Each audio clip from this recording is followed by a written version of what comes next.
Put your hands together, guys. Enjoy.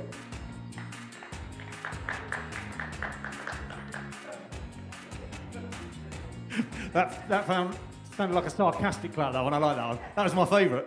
Whoever done that. Thank you. Oh, it's quiet in here today. Where is everyone? Well, yeah, not quiet. Just fewer people. Has everyone got their smartphone? Yeah. Let's see it. Because most of you got it to hand. Well done for having it in a bag instead. It's protected. Don't worry, I won't make you do anything with them. I want to do a 6-week series around the smartphone, and some of it's loosely connected to the smartphone, but we're starting off with one that's very much connected. Because the smartphone, it is amazing. Like I'm not a techie sort of person. I'm sort of in the middle, a bit rubbish, but I can get by. But this is so what I call proper clever. This bit of kit is like probably one of the most amazing or most influential inventions that we've seen so far, at least. And some of the younger guys, you know, we have a few people who are on the radio, probably watching downstairs on the TV, will be laughing at the fact that I'm bringing any form of series that's technology-based whatsoever. But that said, before we get into that, I want to ask you guys in the room, what do you love about your smartphone?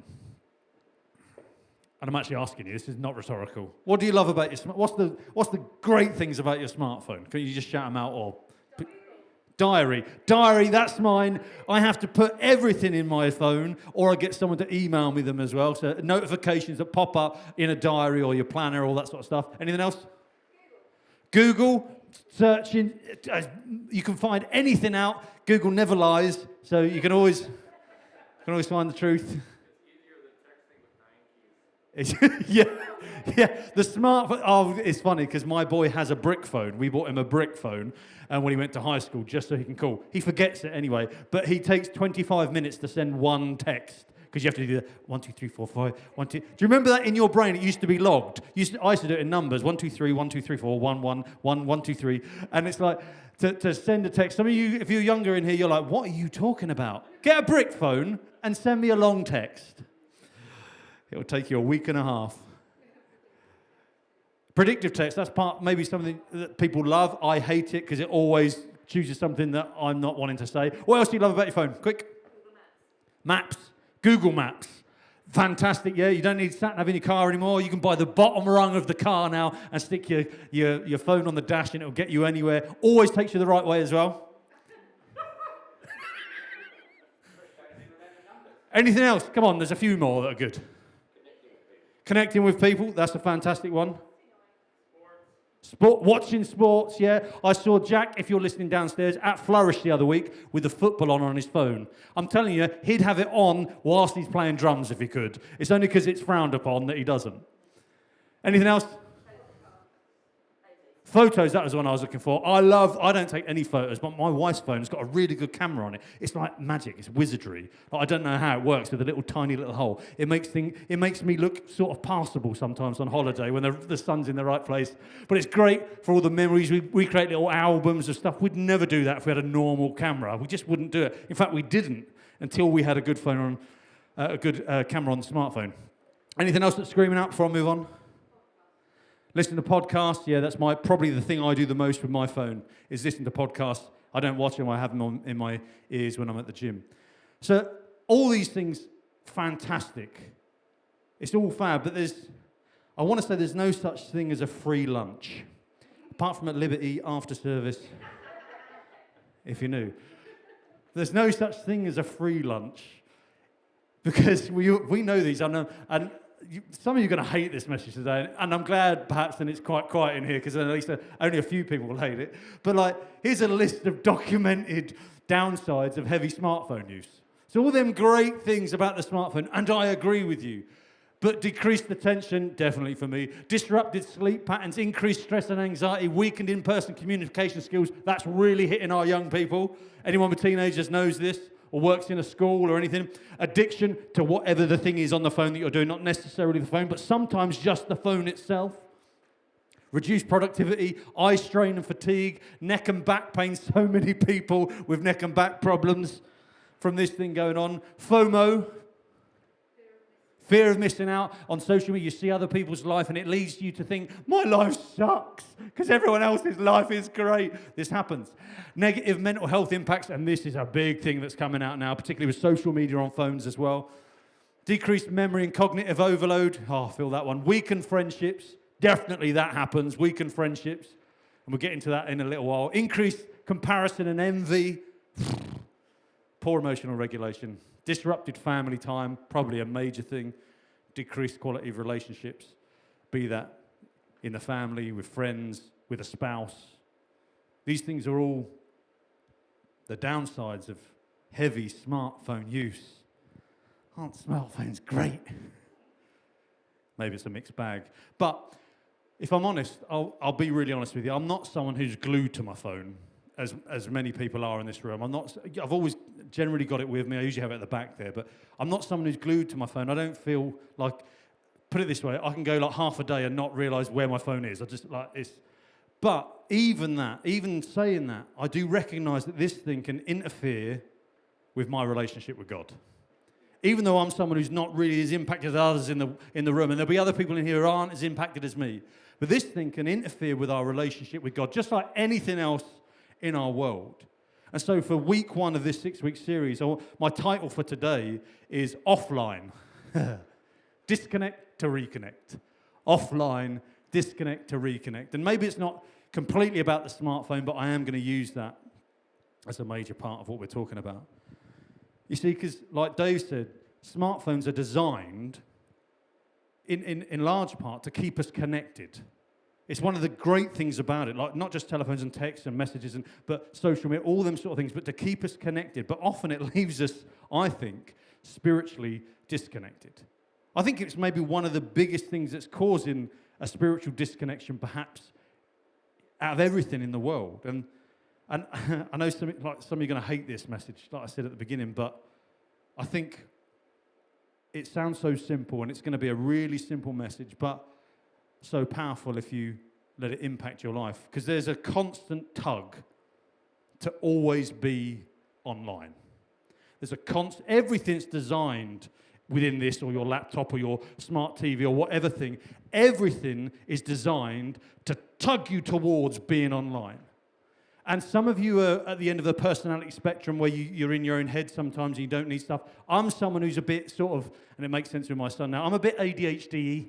I like lots of stimulus. In fact, I need lots of stimulus to actually even function. Like even to write a message, I have music on in the background and something else going on to sort of annoy the parts of my brain that might distract me. And so we're all wired differently, and some of us need different settings to function and flourish. But there's a constant tug for us to always be online.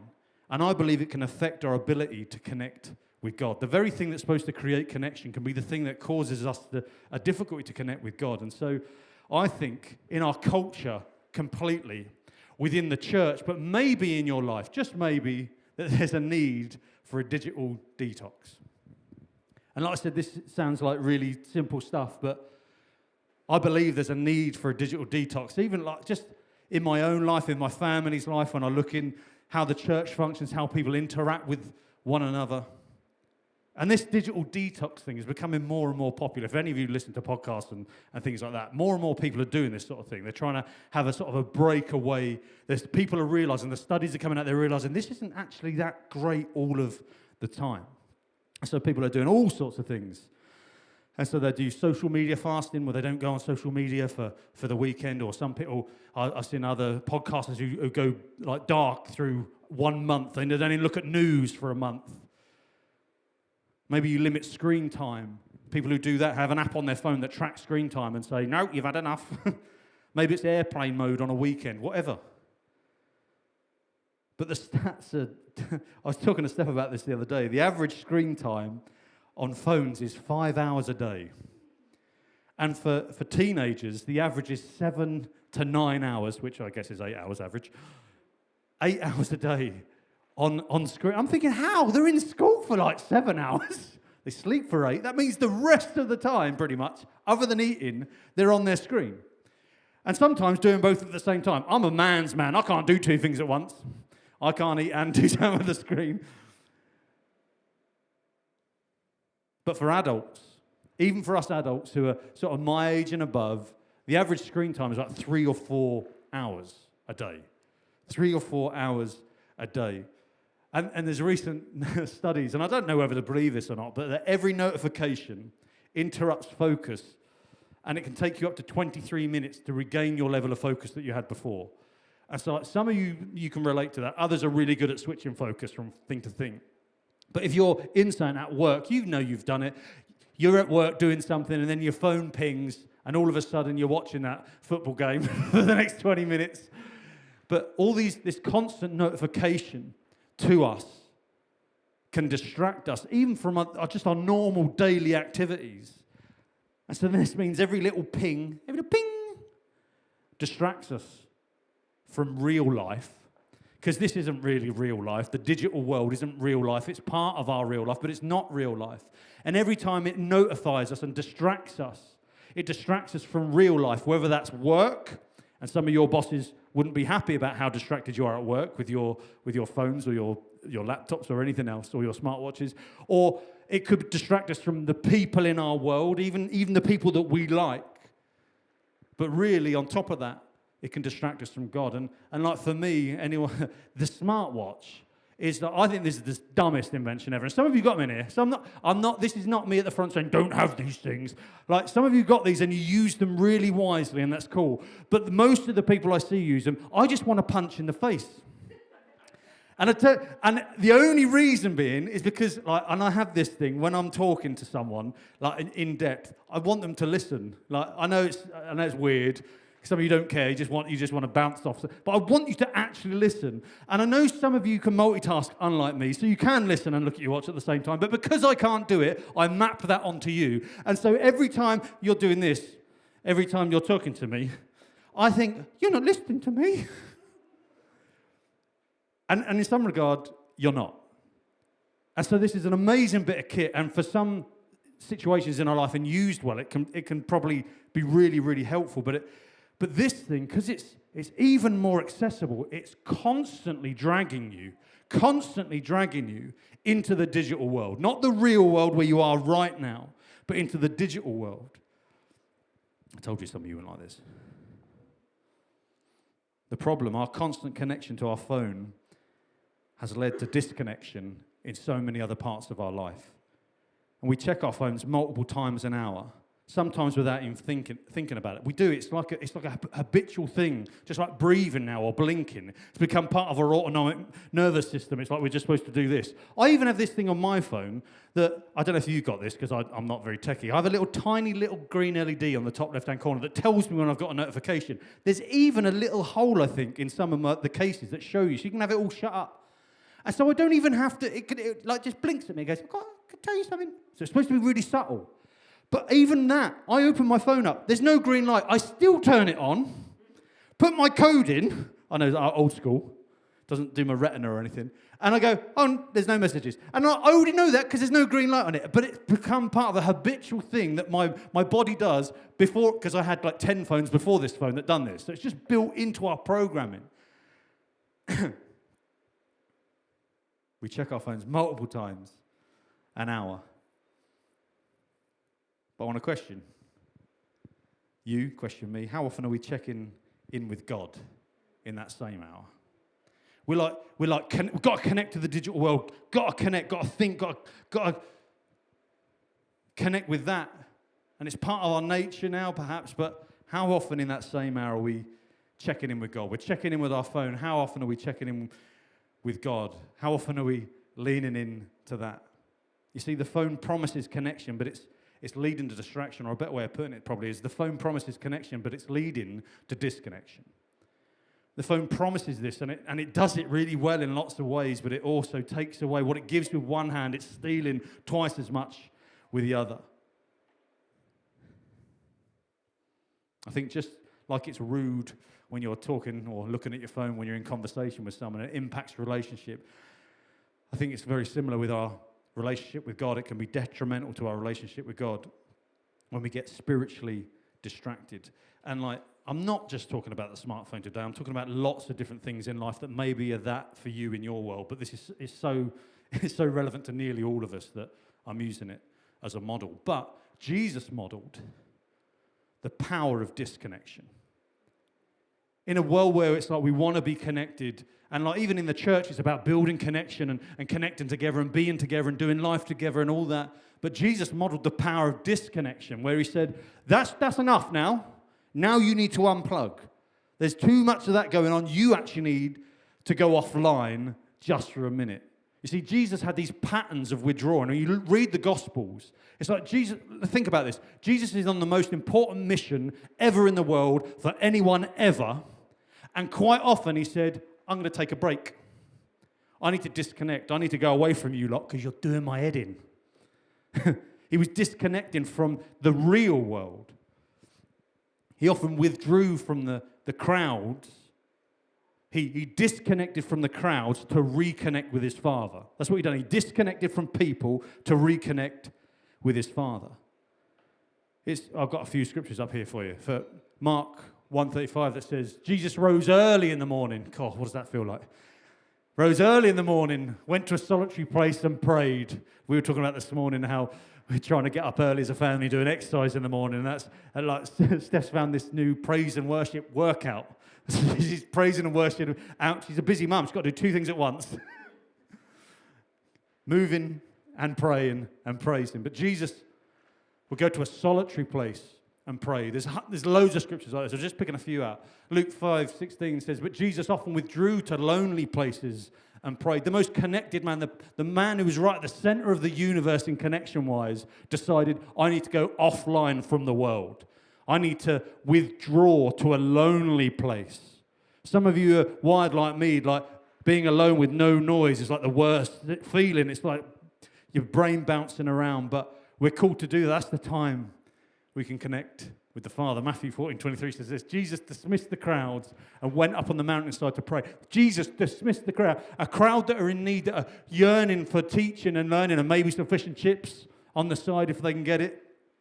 But even Jesus, when he had compassion on people, said, there's the line, that's enough. You lot can do one. I need to go and recharge. I need to go and be with my Father and be on a mountain to pray. And then Luke 6:12, bringing the disciples. Before choosing his disciples, Jesus spent the night alone in prayer. So before he went and done that big job of choosing his disciples, he went off disconnected. Jesus modeled the power of disconnection, the importance of disconnecting from the world. And this is a time where they didn't have the digital world. He only had the real world, maybe in the spiritual world as well, but didn't have the digital world to disconnect from. And Jesus, even when pressed by crowds, when he's like, there's loads of people wanting his time, he took time to be offline. Let's use that expression, to be offline with God. Or you could think about it being online with God, but being offline with the world to be with God. And you know, if Jesus needed to, I want you to think about this, if Jesus needed to disconnect from the noise of the world to hear from his Father, how much more do we? If Jesus was God in man form, they're one, united as one, and even him needed to disconnect from the noise of the world to actually commune with his Father. If he had to do that, how much more do we? You know, if Jesus lived in today's world, would he let his notifications interrupt his time with, you know, do you think he'd be in the Garden of Gethsemane, you know, bleeding sweat, really worried about it? Bing, bing, oh, hold on, Peter, just got to check. He wouldn't. He didn't on the sermon, like Steph watched this pastor doing a message on YouTube the other day, and he was in the middle of his message like this, and he went, oh, just got a picture coming from a friend. He said, oh, look at that. And he showed the camera, and then he carried on. Can you imagine Jesus doing that? Middle of sermon on the mount, and Peter's pinged him, like running late, picking up fish. You know, it wouldn't have even entered his, he wouldn't be distracted by that side salad stuff. He would prioritize his time with the Father. And when you look at the Old Testament and you think about some of the laws that were put in place around this, and maybe they were required, these sort of laws, to force it. But the Sabbath, from my point of view, is like God's designed offline mode. The Sabbath was like, you guys, if I let you, you'll just carry on until you drop. And so I'm going to enforce these laws that on this day, this one day, you've got to rest from all this other stuff. And I want to float the idea of the Sabbath being God's like original detox, if you like. But if we pull that forward into the modern world, this sort of digital detox. In Exodus 20:8-10, it says, remember the Sabbath by keeping it holy. 6 days you shall labor, but on the seventh day you shall rest. And some of you think, well, this, for most of us, this is part of our work, isn't it? I know it is for me. Like, it's so integrated into my work life. But it's also our leisure time. It's also our getaway. It's also lots of other things, but it's our work as well. And some of you might argue, well, let's rest. I can have it on the Sabbath. Even in the old Jewish rules, it's like, well, don't have it the other 6 days then. But for the Jewish people, even to today, in today's society, in certain parts of the Jewish community, the Sabbath often means no technology. There's many Jewish people who are like, on their Sabbath, there's no tech. No tech at all.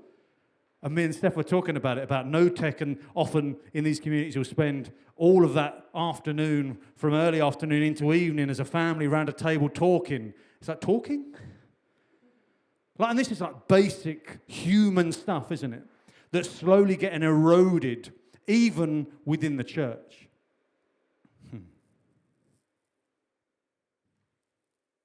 For people who do that, okay, they might be following a law and it's like a tick box, but it's about being fully present with God and with other people in their moments for them. And while us Christians, if you're a follower of Christ, you're not bound by them laws. You're not bound by the law of doing that in the same way. But the principle of the Sabbath rest still applies. Paul talked about the Sabbath rest. Not this particular 24 or 25 hours when they measure it, but the Sabbath rest, taking time to go offline from the world, I think helps us rest and recharge and reconnect.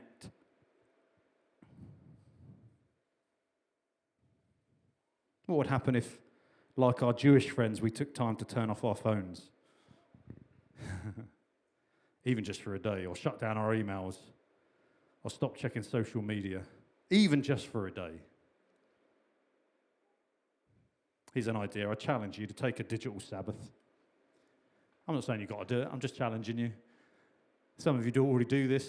But take a digital Sabbath one day a week, or even just a few hours every day. Because sometimes we need to disconnect to reconnect. And some of you might be sat here thinking, this is really shallow stuff, Phil. Like, this isn't even in the Bible. It's like, yeah, because there was no smartphone in the Bible. If it was something else that was getting in the way of relationship with God, all of the apostles would have been like, watch out for this thing. It's really problematic. Don't let you stumble. And it's no different with this thing that we hold in our hand nearly all the day. Sometimes we need to disconnect to reconnect. We need to disconnect from this to reconnect with Him. You see, after a busy time in ministry, Jesus invited His disciples to go offline. I love it. It wasn't just Jesus done this. He modeled it for His disciples, but He commanded it from as well, to step away from the noise of the crowd and the demands of the crowd, the demands of real life. In Mark 6:31, it says this. Jesus tells His disciples, have I got this? Yeah. Come aside by yourself to a deserted place and rest for a while. We're on this busy mission, this 3-year mission, the most important mission in all of human history in the past and to come.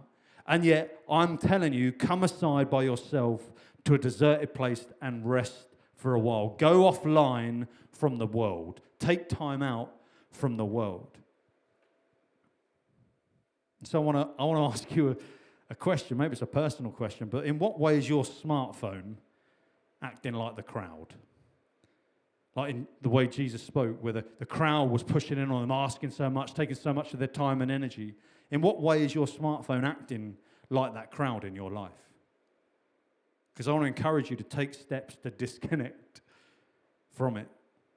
Whatever that looks like for you, turning off notifications, setting screen time limits, going on digital fast for the weekend or a day, or even this, like I'm gonna tell my friends this when they come round mine for a barbecue. Can you take your smartwatch off?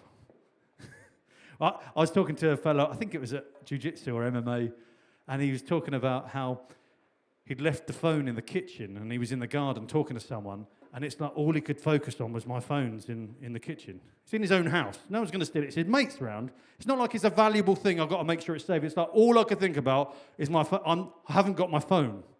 It's like what I might feel if I lose a child at the supermarket. I've done it a few times.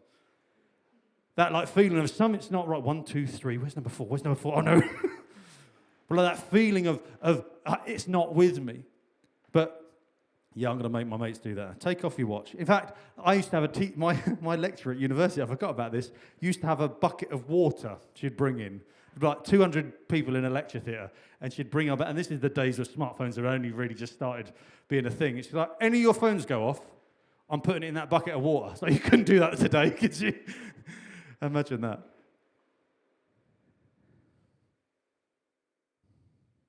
If you're going to an event or party, dinner with friends, I want you to think about this. Fellowship time, being with people. I dare you, leave your phone. But my point is, let us recharge with God. I think this is a really important part. Instead of using our phones as our source of recharging, because I think this is what it is. We do this for work, a lot of us. But some of us get home from a really, just checking on who's in the room, a really crappy week. Or a really crappy day at school or uni or work. And it's like, oh, I'm just drained. And sometimes the first thing we'll do is make a cup of coffee or tea or eat something. But for, I would say, like 90% of people, the first thing that we go to recharge is our phone. I need a hit of whatever it is for you. Some of you, even good things, even healthy things, even something that is actually, you might be able to measure and take a survey, or even God will say, yeah, that thing's actually good in isolation. But you're using it for the wrong thing. You're coming in and using this to recharge yourself. Scrolling mindlessly or getting lost in endless notifications. You know, I think we need to recharge spiritually. And we get it confused with recharging our emotional state or our soul. And I get it, some of us use our phone to recharge. And I don't do it on my phone. I know what I do it with. I do it with, like, in a digital way. I do it with YouTube podcasts on telly, on a smart telly. That's how I do it. I'll lay down. I'll go to my bedroom if I'm like the kids are doing my head in. I'll go and shut myself away and listen to a podcast. Sometimes with my eyes shut, even. And I'm not saying there's anything wrong with that. I do that, but it's easy to make that our first port of call of like, I'm drained. I feel drained even spiritually. I'm going to go to this thing to top me up. But I'm telling you, all the data suggests actually draining you more.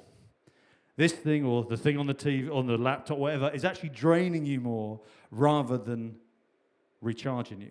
You know, especially, I always talk to Kaylee about it, like TikTok. I haven't got TikTok on my thing. But it's generally like short videos, isn't it? Like 20, 30 seconds. They've extended it now to make them longer as well. But the popular runs are all quite short. You've got shorts on this platform. You've got stories, you've got I can't even keep up with all the names of them. They change them all the time to make them cool and relevant. But especially the way it's going, it's like these little snippets of nothing. That's what it is. Little snippets of distraction and nothing that are sort of like, ooh. And I had a sit down with my kids, not to do with this message, just the other day. And YouTube is up on our TV, and it has all the long videos that are suggested to me about all the things I've watched in the past, like the algorithms do. Come and watch me. And then underneath, it's got all the little shorts underneath. And Skylar was like, click on that one, click on that one. And I was like, whoa, because it had a lovely little picture to suck her in. And I was like, kids, right, these shorts are bad for you. I was like, the long stuff, not so bad. These little shorts are really bad for your brain. Not so much bad for adults' brains, but particularly for your little brains. These shorts they're like poison because they'll suck you in and they actually give you nothing back. They're all of them. I've watched loads of them. They're all rubbish. And I'm like, look at this one. And I clicked on one, and it was one with dolphins that said, watch out, killer dolphins or something.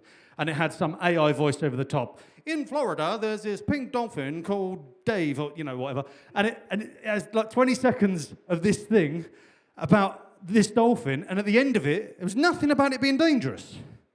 It looped back round and started saying the same thing again. And Joel was angry. That's not dangerous. They haven't even said anything. I was like, no, it's clickbait, mate. It's getting you to click. And on the TV, it's easy because it stops and then you have to click on the next one. On the phones, it just feeds you this constant thing, or you can flick, depending on which direction you want to go, to the next thing. You're like, boring, boring, boring, boring. Oh, boring, boring, boring. And I said to them, these are really, see what I mean? They're rubbish. You didn't get anything from that, did you, kids? Like, no, that's not fair. They shouldn't even be allowed to do that. And then Skylar went, click on that one! I was like, and Joel looked at me and he went, yeah, I see what you mean. And I don't know why I've got onto that. But these short format, I get sidetracked very easily. I'm using my smartphone too much. But it's, especially them short formatty stuff, but it's like crack. And I mean it, it's like crack. It's like crack. Studies show that the heavy use of smartphone impacts the grey matter in the brain the same as a cocaine addiction. It uses some of the same pathways, but the long-term impacts of it are the same. And it's like, and yet we're putting these in our kids' hands. And we've got them in ours. And it hijacks our system. And I want to say this, and I'm going to boldly say it. It's my opinion, but I'm boldly saying it. God did not design us to be this connected. He didn't design us, and I'm not saying that he's against the smartphone, never use a smartphone. I'm not saying that. I'm saying he never designed us to be that connected all of the time. Because even in the real world, he said, that's too much for you. You need to disconnect from that sometimes because there's too much information, too much pushing at you. And all we've done is we've multiplied that by 1,000,000 and put it in our hands. I think God would still say, that's too much for you. Sometimes you need to disconnect for it. Use it, that's cool, but know when to disconnect. Don't use it to recharge you. Use me to recharge you. You see, our habit, and maybe it's not yours, but maybe it's mine, is to disconnect from the world by connecting to the digital world. That's what we do. We disconnect from the world. Like we try and put that away, and we do it through connecting to the digital world. But God called us to disconnect from the world to connect with him. That's the point. We need to disconnect from the world to connect with him. But our habit, our habitual nature has become perhaps that we disconnect from the world so we can connect with the digital world. You can see what suffers from that. And I get it for some of you. And for me at times, we cradle our phone because it brings us comfort. You think it restores. We think it restores, and it does the opposite. And we should look for God for that. In Psalms 23, 1-2, it puts it beautifully. No mention of smartphone, but it says, the Lord is my shepherd. I lack nothing. I love this. Check it. He makes me lie down in green pastures. He leads me beside quiet waters. Check this. He refreshes my soul. He refreshes my soul. And we need to get that deep in us. That's where we try and get our refreshment in our soul, our recharge in our soul. Not from this. I'm not against these. But where do we get our energy, recharge from? Our true renewal and recharge, I think, comes from connecting with God, not from getting a dopamine hit from notifications or 50, 20-second videos in a row.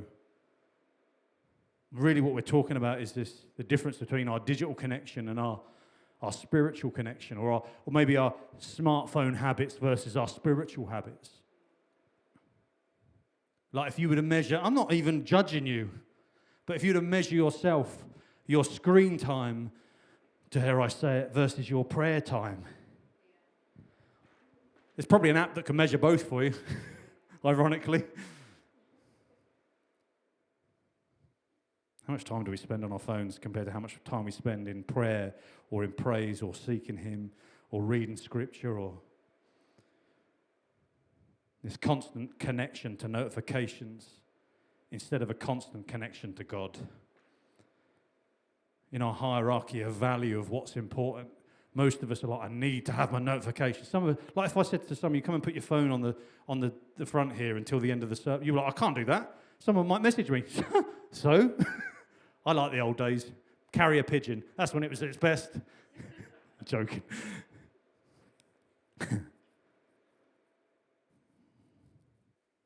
We've trained ourselves to respond immediately to notifications. And I know I'm not at that end of the spectrum. Like, it's funny, actually. People come and tell me and say, Phil, your phone's ringing. And I'm like, is it? But even for me, who's at that end of the spectrum, it's still a distraction. But we're trained ourselves to respond immediately to notifications. But have we trained ourselves to respond to God's voice quite as quickly? Or them nudges of the Holy Spirit? Have we trained ourselves to follow them and be alert to them? Just as we are to that little bing. So our challenge, just as we can go offline to detox from the digital world, we need to do the same from the world in general, like Jesus said. Sometimes to spiritually hear from God, go offline from the world. And so I do want to widen it out. It's not just about the smartphone, but what distractions are in your life that cause you and maybe it's not the smartphone, but I think for most of us, this is probably number one. That's why I'm speaking about it. And in what way can you intentionally disconnect from it to reconnect for God? Maybe it's not the smartphone, it's something else. You need to disconnect from it, take time. Maybe it can be just people. Maybe you just need to disconnect from people sometimes, just like Jesus told his disciples to connect with God. But perhaps for most of us at the top of that list, I need to disconnect from the digital world to reconnect with him. Because honestly, if you can't go without your phone for one day, maybe you've got a problem. Like if you had a mate who couldn't go one day without a drink and you loved him and you were honest with him, you'd be like, you've got a problem, mate. But we've got loads of friends who couldn't go without their phone for a day and we think it's normal. The difference is it's become socially normal. But that doesn't mean it's good, doesn't mean it's beneficial, or that it helps you see Jesus more or seek Jesus more or be more like Jesus. My bottom line is, to connect with God, you must sometimes disconnect from the world.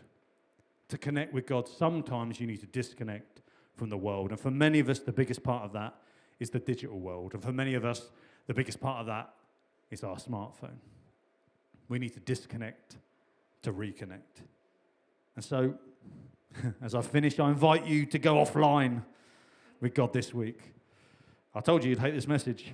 I encourage you to schedule in time in the day or the week where you, like Jesus told his disciples, to deliberately disconnect to reconnect.